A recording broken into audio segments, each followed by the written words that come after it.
Anyway, so welcome again.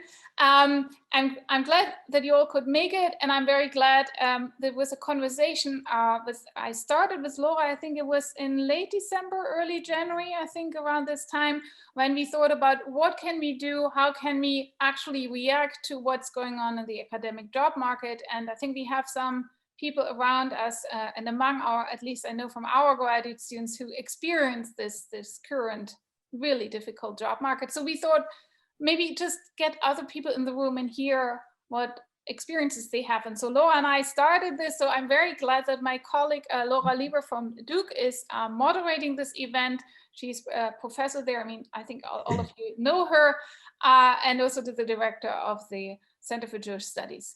Laura, thanks again for doing this.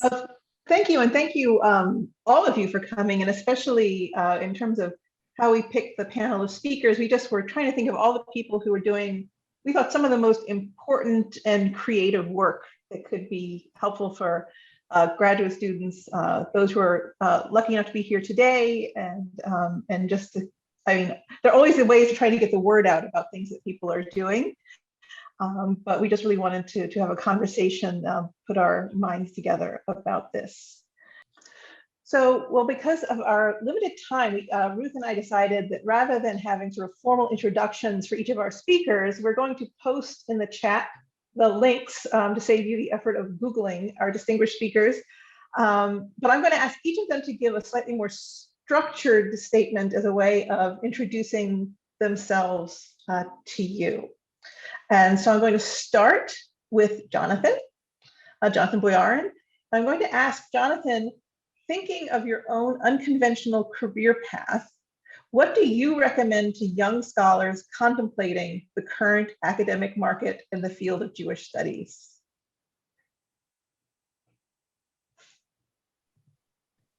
Thanks, Laura. I do want to start off by saying that that this roundtable is an opportunity that I never got while I was a member of the Religious Studies Department at UNC. Randy is our good friend and was the director of graduate studies. And every year when he was planning the orientation for first-year PhD students, I offered to give a talk on surviving the 20 years between finishing your dissertation and your first academic position. And for some reason, Randy always turned me down. I could tell the long version sometime to any of you who want. It really was 20 years in my case. That's what Laura means by saying very nicely unconventional life path, which involved a lot of time, some of it on fellowship, some of it in law school, some of it working as a lawyer, some of it helping to raise my children, some of it just really driving my spouse crazy by taking long walks on the Lower East Side and thinking about theory. I would say a few of the positives that came out of it. One, through having been for many years outside of academia, I think I was somewhat inured against some of the most common neuroses of people who have been within academia all the way through. I won't elaborate on that, but happy to talk about it to anybody later. Second, especially when I went to law school, I had an experience in my first year where I wrote a long paper with all kinds of critical theory in it, and the writing instructor, I asked the writing instructor to look it over because I wanted to submit it to the law journal. He marked up the first couple pages, and then they said, I can't mark up the whole thing, but to paraphrase Jackie Mason, can't you write like a normal person? It's so hard to avoid, especially in graduate school and as a junior scholar, writing to signal that you're a member of the club. The more you can write like a normal person, except when special language is really warranted, the stronger your career is going to be, and actually the more successful you're going to be, even in earlier stages, even in the dissertation. If you find yourself with unconventional situations for a few years, and you're living with other people, a conventional family or non-conventional family, and you have the opportunity to spend more of your time nurturing that group, embrace it and don't feel guilty. And above all, resist the message that graduate education still conveys to graduate students, which is that you are being trained for one thing and one thing only. And if you don't become a professor, you are a failure and you are betraying those who nurtured you. Resist that. There is so much that you are training for. So that's all I'll say by way of starting out. Thank you. I'll mention, Jonathan obviously was at UNC, I said here, but UNC down the street. And so one thing we may come back is a number of us, I think, on this call have experience both at public and private institutions, which can be two important cultures to keep in mind. But turning from the public to private, I actually now want to address Anna, who can take us to the international context and ask you, how do you build an international academic career? I think especially given the number of the people on this call, that may be an appealing or inescapable part of the process. So an international career, what are the obstacles to international academia or other kinds of careers, practical and otherwise? Yes, thank you. It's first of all, thank you, Laura, and thank you, Ruth, for inviting me here. And so great to see the panelists, and also special congratulations to Robin, who, is our Toronto person. So we take full credit for your my first Yiddish teacher. Yes, and for your postdoc at Berkeley. I already texted Doris Bergen to say, that we're very, very excited. Thank you, Anna. Congratulations. So, when I got this question about building international career and also obstacles and all this, honestly, it took me to such a nice nostalgic, memory lane of all this thinking. First, I started thinking, what do you mean by building international career? And, what does it mean international, this stuff? So I'll just tell you a few things, and whatever is irrelevant, just ignore, because it's like grad school. That's what we do 90% of the time, find something relevant and go with this. So, my career, I guess, is international because I grew up in Moscow, Russia. That's where my first degree is from. My PhD is from Oxford University, and now I teach and then I had a postdoc at University of Pennsylvania in the States, and now I'm teaching at University of Toronto. So one of the obstacles, I would say the biggest obstacles that I have that none of you grad students have on this call is coming from a PhD program where the culture that U.S. academia is is very ritualized. In other words, it seems relaxed and smiley, but there are rules that simply cannot be ignored. So, for example, letters of recommendation.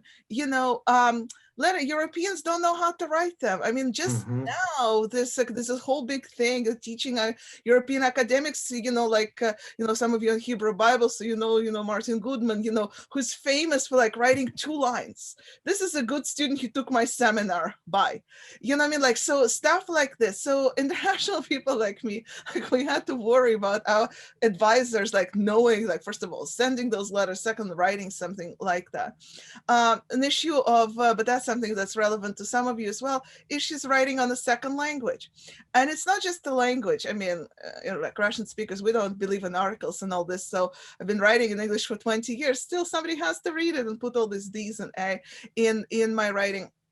And each one of us writing in the second language has this thing, but there's a bigger problem than that. And that problem is what's relevant to one kind of linguistic aspect of academia might not be relevant to another. I'll give you an example. So when I was working on my dissertation, I was working on Yiddish culture in the Soviet Union, created in the Soviet Union in the 20s and 30s. So I was writing about things like, Yiddish, communist, Haggadah. So when I was talking to people in Russia, they were interested in the fact that, that there was something in Yiddish about Stalin. When I was talking about this in America or in Israel, they were interested in a parody to Haggadah. And, you know, for me, growing up in Russia, I didn't even know what Haggadah was when I started this. So you don't just negotiate the language, you negotiate A, what the point of your research is, but B, and that's so important in United States, is how to deliver it. Because no matter how brilliant you are, there's so many expectations, especially for women, of being lively, exciting, with sense of humor, dynamic. My colleague Doris Bergen and I was just talking about this yesterday, about how a woman must be dynamic unless, and then otherwise it's a kiss of death, because, you know, no brilliance can be. Yeah, so, you know, so all this kind of stuff. But I don't want it to be all gloomy. I think there are also a lot of advantages of having international background. And if you're in grad school, and that's what we always tell our students, taking advantage of being in a grad school with people of international backgrounds. You learn from each other, you see things, you see angles, and this is something that will make you stand out among applicants who are applying for the same job as you are.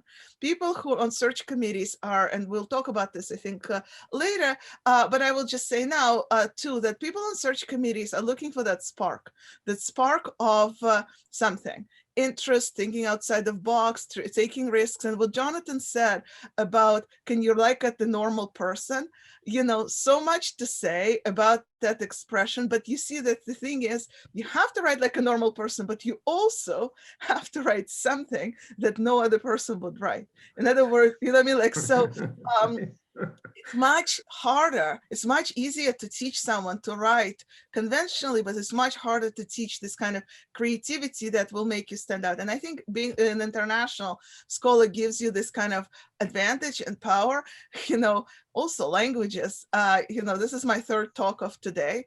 At 10 a.m. I was giving a talk in Manchester, I think, about, you know, one thing in English. At 11, I was talking in Russian about another talk. This is my third engagement of the day, like Zoom world. But, you know, but it's not just about being busy. We all are busy, but, you know, 3 different countries, 3 different subjects, and 2 different languages. So I would say, like, this is something that did you just lose me? Did my internet betray me? I don't know. Yeah, I hope it's okay. It says my internet is unstable, as long as it's just the internet. So yeah, so I would say this. And another thing that, and that's, I will I guess finish with that, is you know, I don't know if it's like the culture where I grew up or my family maybe, but, you know, I found that it works really well in academic circle, and that is not take yourself super seriously. Like, there is so much of this, you know, professionalization, do the right thing, you know, say the right thing, don't think about this. And there is a power of a little bit of sense of humor, just a little bit self-deprecation, being like nice to people, not just people who are your, you know, potential employers, but I don't know, assistants, and who work secretaries, people who academic administrators and not academic administrators, people who make our life possible.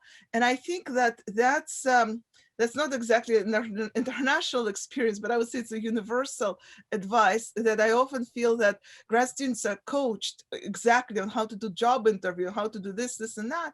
But that kind of attitude makes or breaks the impression of a person who you want to work with. And I would say that too is international. So I'll stop here, but I have also more to say about hiring and candidates, because we run a search every year at the Center for Jewish Studies at University of Toronto. So there's a lot of observations. Thank you.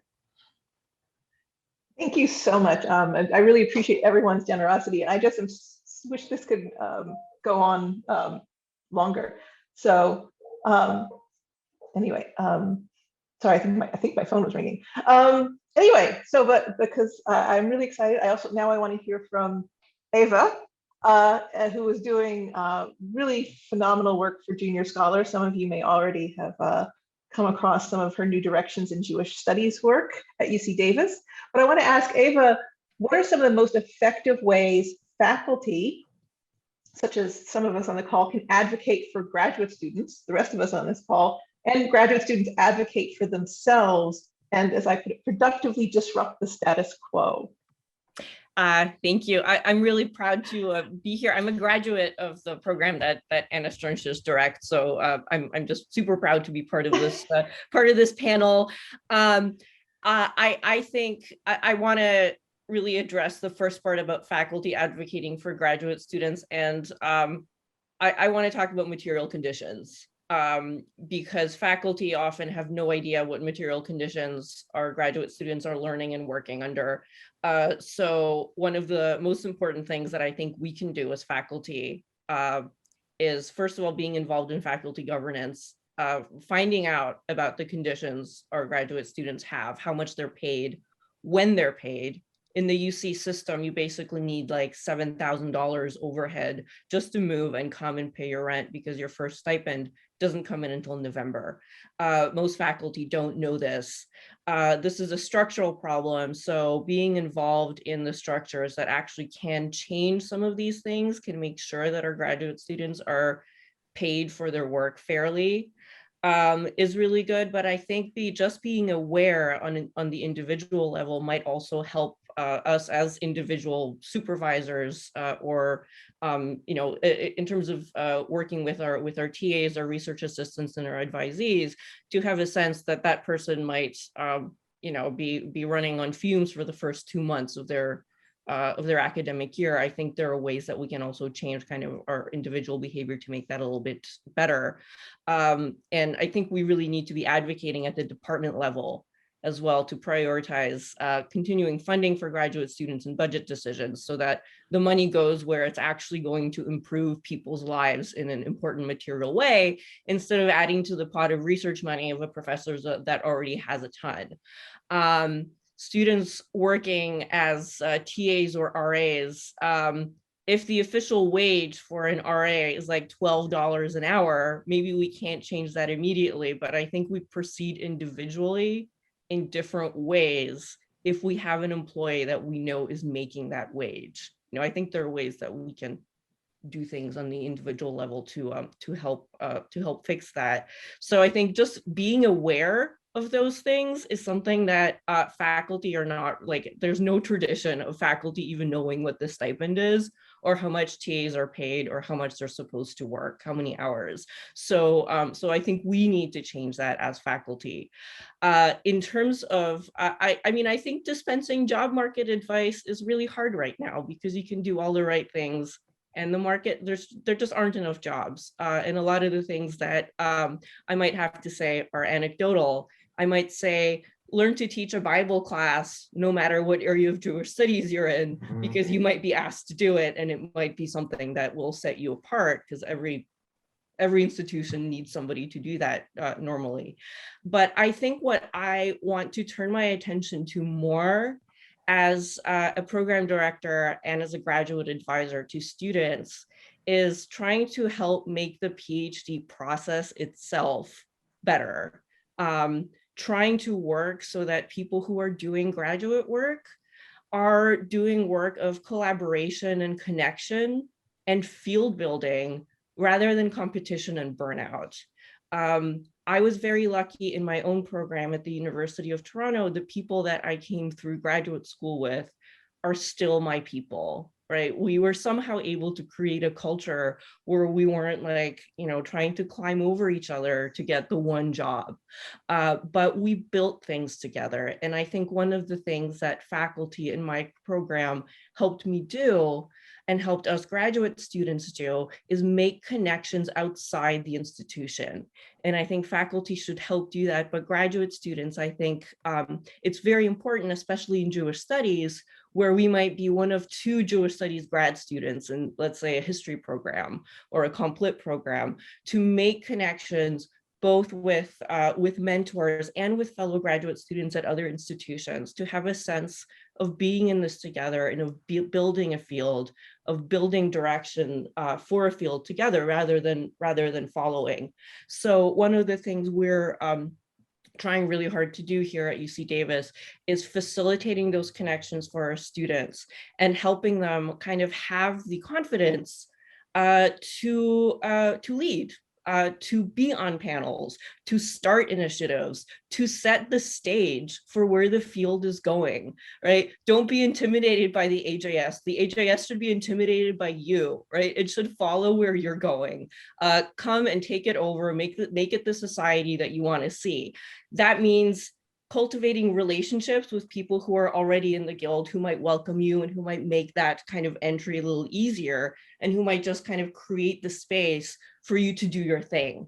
For people in who work on antiquity, there are lots of things also that you can do in a kind of DIY sort of thing. A few of us started something called the Bible and Religions of the Ancient Near East Collective, which is a free and non-hierarchical and member-driven society where anybody is welcome to just run off and start your own events. And we've had several graduate students-led events that have really not just been intellectually just amazing and kind of field defining in some ways, but also created a context for people to meet and to create these network of support, because, you know, you're all in this together. And I think making that the experience of graduate school one of collaboration itself, without thinking, you know, am I going to get the one job, or is my colleague going to get the one job?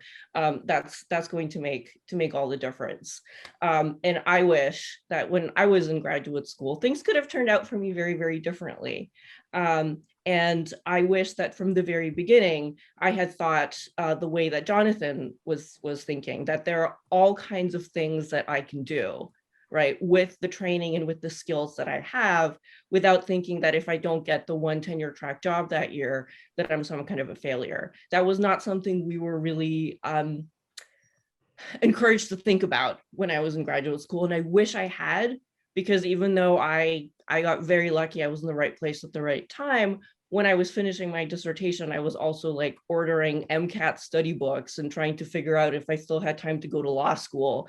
And I mean, things could have turned out very differently, but it didn't even occur to me until I was almost done. And I think that causes a lot of, that really weighs on you, and it didn't have to be that way. Yeah. And that is a great transition to my question for Steve, which we're involved together on the AJS task force on contingent faculty. So I wanted to ask how you got involved in that and what challenges you see for that group confronting the near term especially, and what are some of the longer term issues? Great. So thank you so much, Laura, and thank you. It's so nice to meet everybody. So Laura's referencing a task force that was created within the AJS a few years ago to try to change the culture of the AJS, because the AJS, like so much of academia, is built around this myth that you know, most faculty have tenure track positions, that we're all on one kind of arc that's supposed to lead to tenure. And that just does not describe reality. You know, Laura introduced Jonathan's career as unconventional. It's not unconventional anymore for people to take many years to find their way to an academic position, for them to take paths that lead, you know, in other directions besides the tenure track path. And the field of Jewish studies hasn't even to this day really kind of reckoned with that transformation. And so, you know, the reason I got into it is because I direct not a normal Jewish studies program, but a postdoctoral research center. So I work with a lot of scholars at the beginning of their careers, and I see this experience again and again. People, just unbelievably talented people, having a struggle, you know, struggling to get good positions. It's also something in my family. I'm married. My wife is a rabbi, but she started a second career about 7 or 8 years ago. She finished her PhD and entered into the academic world. So I started my career in the 90s. She started it about 7 or 8 years ago.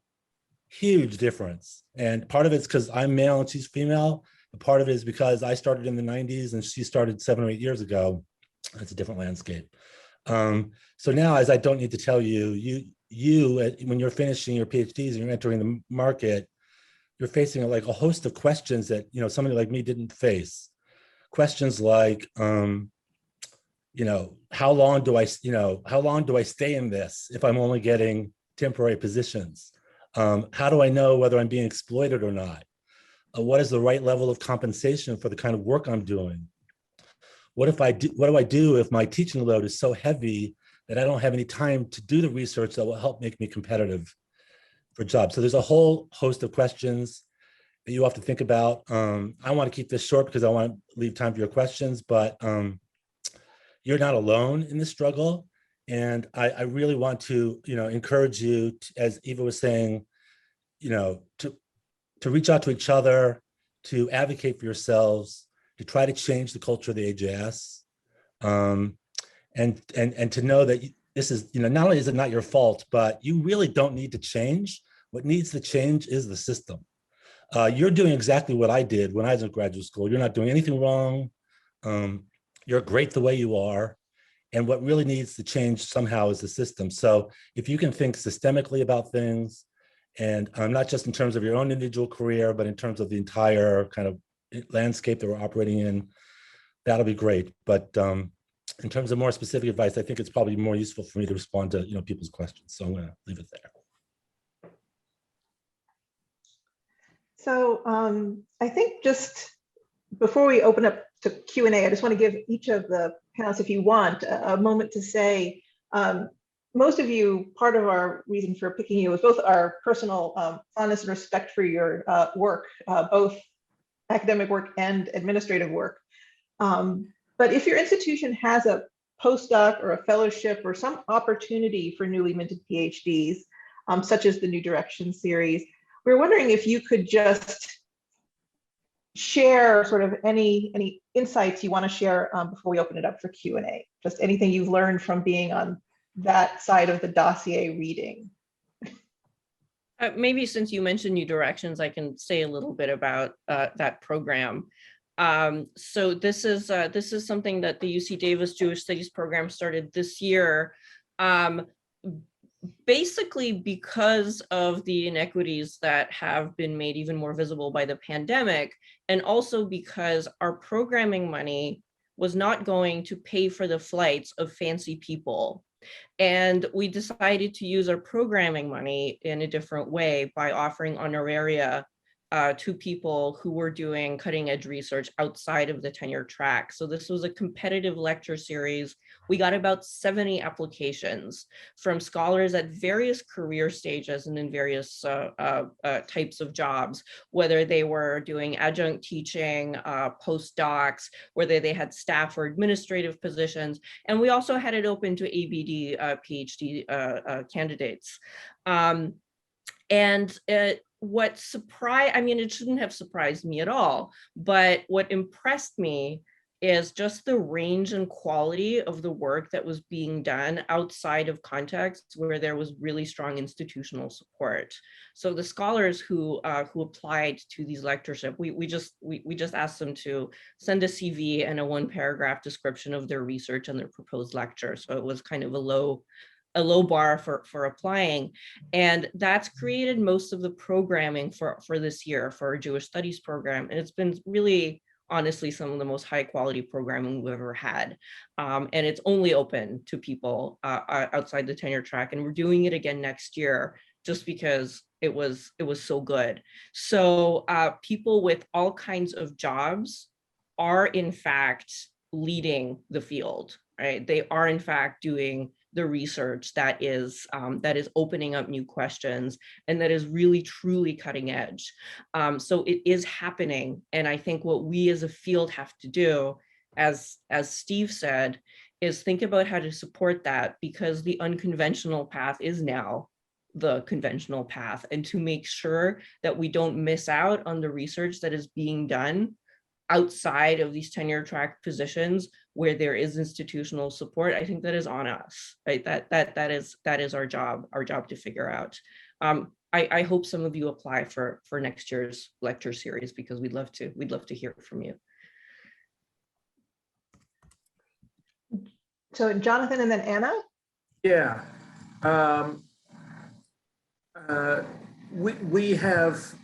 We have from time to time a postdoc if we have soft money for it, and a clear gap in our teaching. And I worked with the chairs of Comp Lit and English, my vision was we'd hire a 2-year visiting assistant professor to teach world Jewish literature, right, other than Hebrew.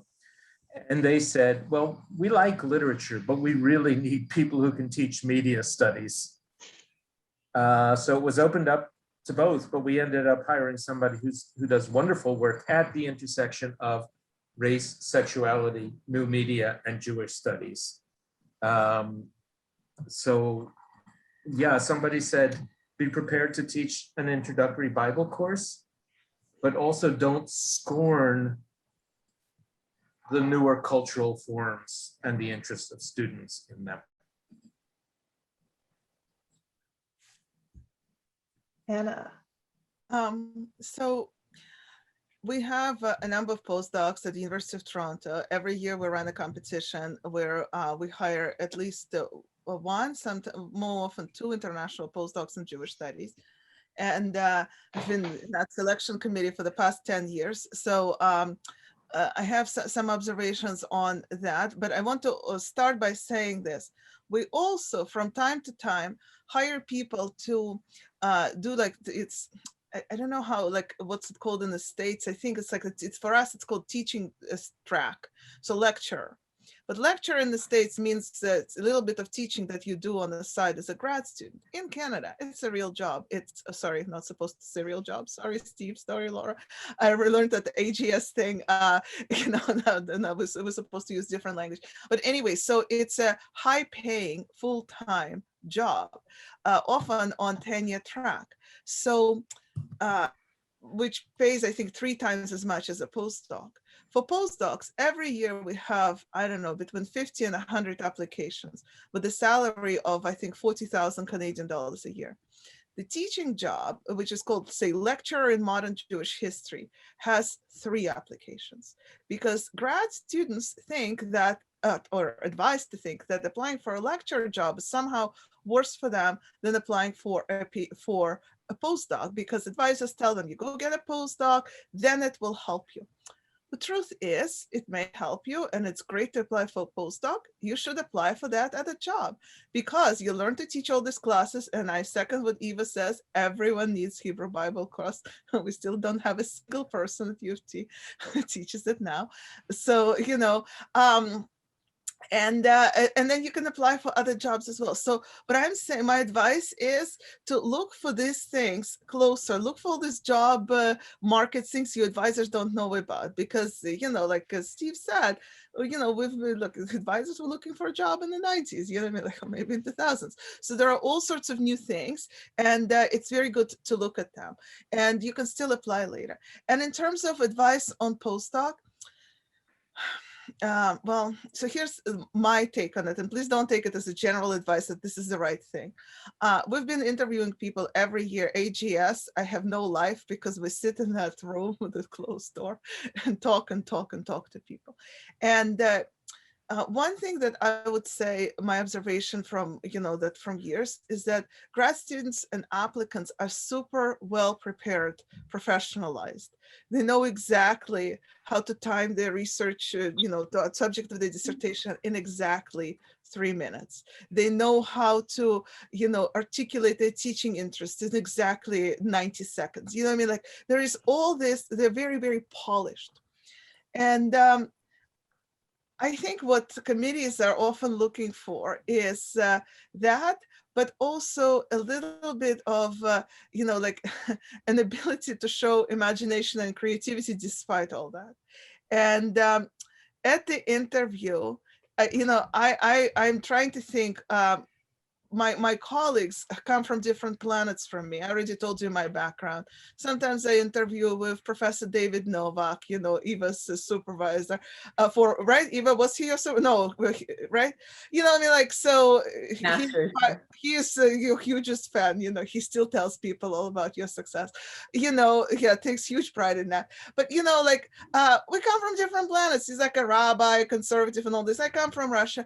Then I interview with another person, and there has not been a case, not once, when we disagreed on the top candidate. We disagree on everything, but the top candidate we always agreed on, because it comes down to one thing, and that is excitement about what you're doing. Just like, it has to be genuine excitement. And you can't train people to do this, but you're all in that gig because you can't live without it, because why else would you do grad school? So people are not taught to say that at the job interviews, but I think they should. And it really helps people who we hired. And yeah, but I can answer specific questions, but that would be my takeaway thing.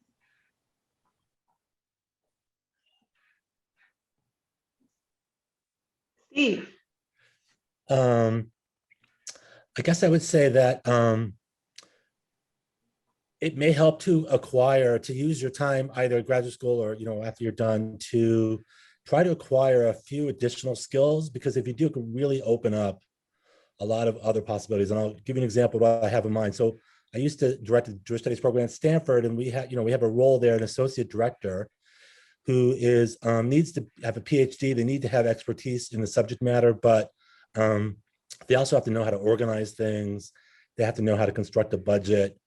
And, we would search to fill that position, and hardly any eligible applicants. We get, hundreds of applicants for a normal academic job, tenure track job, but, maybe one or two, eligible applicants for these associate director jobs. And, if you take an online course in accounting, or if you take the initiative to organize a conference, you're acquiring skills that actually can be leveraged and parlayed into, jobs that are even more important than a tenure track job. The associate director keeps the thing going. So in many ways, the contribution is much greater than a normal tenure track position, but graduate school just doesn't typically train people in those kinds of skills. So if you can, with so many courses online now, if you can find the wherewithal to just develop a few, MBA-like skills or organizational skills or public events kind of skills, that will expand opportunities, I think. We'd now like to open the floor up for your questions, graduate students, your questions of our panelists.